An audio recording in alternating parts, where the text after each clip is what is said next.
দেশে বেকারত্ব মহামারী নিরসনে অন্তর্বর্তীকালীন সরকারের কাছে বাংলাদেশ যুব অধিকার পরিষদের পক্ষ থেকে 7 দফা প্রস্তাবনা বাস্তবায়নের দাবিতে মানববন্ধন।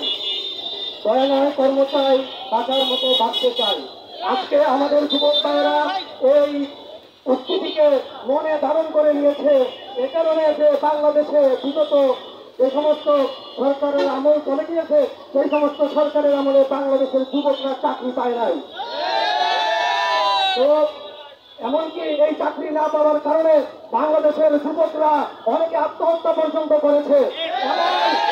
এবং আমি বলতে চাই যে বাংলাদেশের যে যুবক ভাইয়েরা দেশে বাপ মা ছেড়ে, আত্মীয় স্বজন ছেড়ে প্রবাসে চলে গিয়েছে, তো আমরা বর্তমান অন্তর্বর্তীকালীন সরকারের কাছে এই আশা বাস্তবতা প্রস্তাবন করছি। এই আশা আমরা দাবি করছি যে উনি যাতে আমাদের যুবকদের দিকে ভালো করে নজর রাখেন।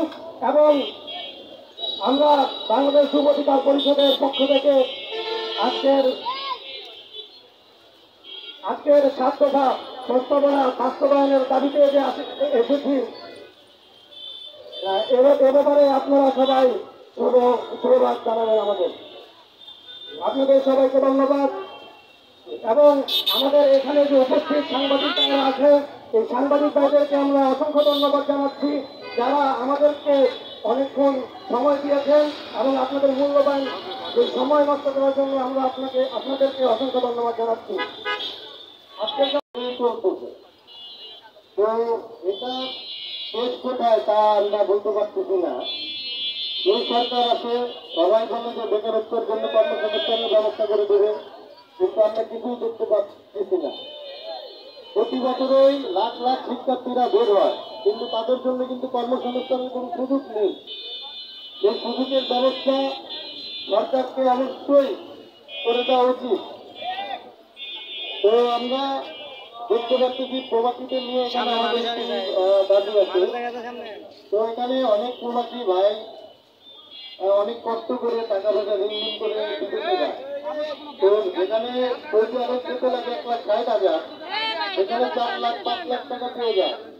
এদিকেও একটু সুদৃষ্টি দিবেন আমাদের অন্তর্বর্তীকালীন সরকার। তাদেরকে বলবো আমাদের বিমানের টিকিটগুলো এগুলো যেন কমিয়ে দেয়। তো আমি বিশেষ করে বলবো আমাদের 7টি দফা যেন অন্তর্বর্তীকালীন সরকার দাবিগুলো যেন মেনে নেয়। আর প্রতি বছর আমাদের লাখ লাখ শিক্ষার্থী বের হচ্ছে, এই অনুযায়ী আমাদের কোনো কর্মসংস্থানের সুযোগ এখনো গভর্নমেন্ট থেকে আসে নাই। যেটা তো খালি আজকে দিয়ে গেছে। কিন্তু দেখেন আজকে ইমাম প্রতিষ্ঠিত পালাইছে, শেখ হাসিনা তো পালাইছে, ইমাম প্রতিষ্ঠিত পালাইছে। প্রত্যেকটা সেক্টরে কি এমন কাজ করছে শেখ হাসিনা যে ভার্সিটির প্রিন্সিপাল, প্রফেসর এবং মসজিদের ইমাম ও খতিব সহ তারা পালিয়ে চলে গেছে। বিভিন্ন পর্যায়ে রাজনীতি শিক্ষা পালিয়েছে। কেন? সরকারি এসব সরকারও তো পদত্যাগ করছে, যে তাই বলে তো প্রত্যেকটা সরকারি কর্মচারী তার পালিয়ে যায় না।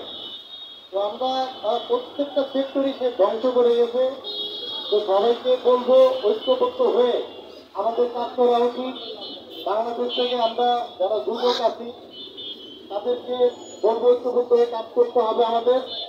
আমরা আমাদের যুব অধিকার পরিষদ থেকে যা যা করা দরকার আমরা তাই করবো। এবং যুবকরা নেশায়, মোবাইলের গেমসে বিভিন্নভাবে আসক্ত হয়ে যাচ্ছে এই বেকারত্ব সমস্যার কারণে। তাই আমাদের উচিত, সরকারের উচিত তাদের কর্মসংস্থানের সুযোগ করে দেওয়া, প্রত্যেকটা জায়গায় ট্রেনিং সেন্টার, ইনস্টিটিউট গঠন করা। অন্তর্বর্তীকালীন সরকারকে আহ্বান করব এবং আমাদের দাবিগুলো অবশ্যই সেখানে মেনে নেয়। তো সেদিকে সুদৃষ্টি খেয়াল রাখবেন। আপনাদের মাধ্যমে বিষয়টা প্রচার যেন হয়, ডক্টর ইউনূস স্যারের কাছে যেন পৌঁছায় আমাদের এই দাবিগুলো। এই 7টা দাবি যেন আমাদের এগুলো জনগণের দাবি, আমাদের দাবি না, আমাদের যুবকদের দাবি।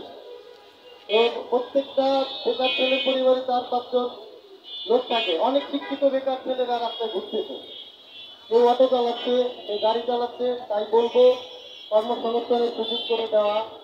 যেভাবে হোক আমাদের ঐক্যবদ্ধ হয়ে এগিয়ে যেতে হবে। আমি আমার বক্তব্য এখানে শেষ করব। যুব অধিকার পরিষদ যুবকদের পাশে আছে। যার যার সমস্যা হবে আমাদের যুব অধিকার আপনাদের পাশে থাকবে। আর আপনাদের যুবকদের বলবো, আপনারা ঐক্যবদ্ধ হয়ে কাজ করেন, নেশা মাদক দ্রব্য থেকে দূর থাকেন। তো সবাইকে অসংখ্য ধন্যবাদ।